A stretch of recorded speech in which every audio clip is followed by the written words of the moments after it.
Make sure to stay until the end. We will explain how driving your Fiat or Alfa Romeo with bad oil pressure switch can destroy your engine.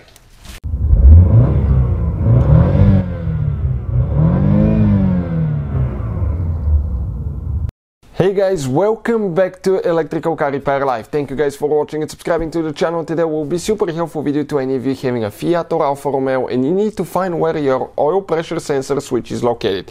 Stay with us, we will explain how to find it usually and where it's located on most cars, diesel or gasoline engine. Before we start, let me tell you one thing guys.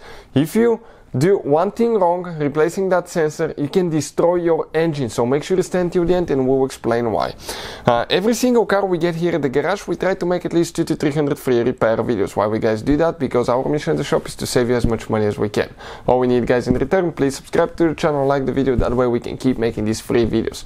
And if you guys need to buy any parts, tools for a good price and quick shipping, check out the link in the description of the video below. That's where we get all our tool supplies from and you can get a great deal on parts. So we'll be demonstrating on a Fiat 500 Abarth, but even if you have a different Fiat Alfa Romeo engine, will be very similar procedure. For instance, that 1.4 engine, the turbo engine, has been used in more than 4 or 5 models, Fiat vehicles, and at least 3 models of Alfa Romeo. So with that being said, now let's talk about, okay, what is the oil pressure switch?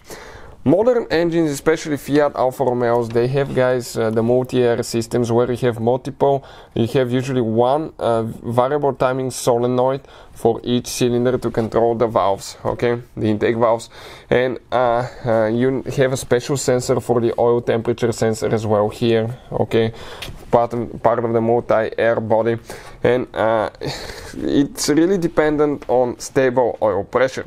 You have a switch, okay, that tells you, okay, if the engine is getting oil pressure or not, because if it's not getting oil pressure, you keep driving, what will happen? You will destroy your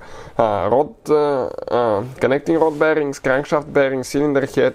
Engine will be done in just a matter of seconds or minutes. So if you see a red light on the dash, never keep driving guys. Turn it off at a safe place and fix the problem. Often, 7 out of 10 times when we see here at the shop, when we get a red oil light, it's because of a bad oil pressure sensor or switch. But I recommend to test the old one to make sure it's not working and then replace it. We will have a video how to do that. Now, do not start the car until you find the problem, because every start without oil pressure can practically put stress on your bearings, cylinder head, and damage the engine.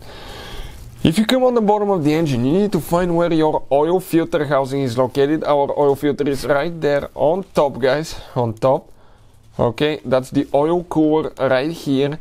And if you pay attention right there on the oil filter housing, we have that peak sensor. This is the oil pressure switch. Now, that sensor right here is what is practically reading, guys. And if you have one wire, that's a switch. It's on and off practically, whether you get enough pressure or you don't.